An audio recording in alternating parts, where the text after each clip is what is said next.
Hi, my name is Caitlin Parrish, and I will be writing my final essay on the blockbuster era and how essential it was into transitioning from old Hollywood to new Hollywood, and how it's continued to influence filmmakers today.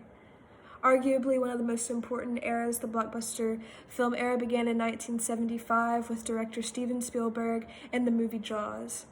This would only be the beginning of wider released films as well as larger budgets for filmmaking.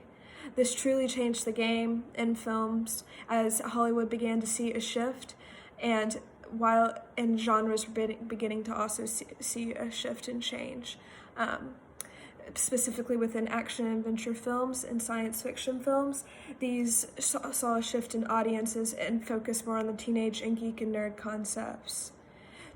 Steven Spielberg, along with George Lucas, were two heavily innovative and essential people to this era, as we saw films such as Star Wars, Indiana Jones, Jaws, and Back to the Future make an appearance on the big screen.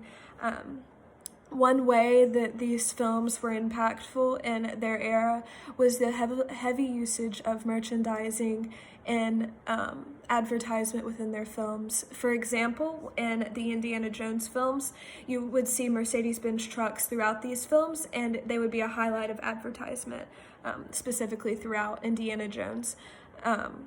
This was an important shift and had never been done before, and I think that is one reason of many as to why blockbuster films are so essential in their time period.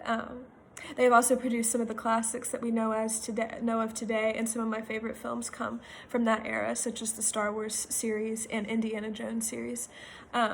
These were also highly innovative in perspective that they began to produce spin-off series as well as sequels. This had never truly been done and highlighted before, but it became a very prominent aspect of that era. For example, many Star Wars spin-off series began, such as Star Wars The Clone Wars, The Mandalorian, and the Obi-Wan Kenobi series that is due to come out in the next couple of years. But the blockbuster era was highly innovative in all of these aspects, and I will go into more detail on those in my essay, but I would say that these examples are some main points of how blockbuster films were essential to the filmmaking industry. Thank you.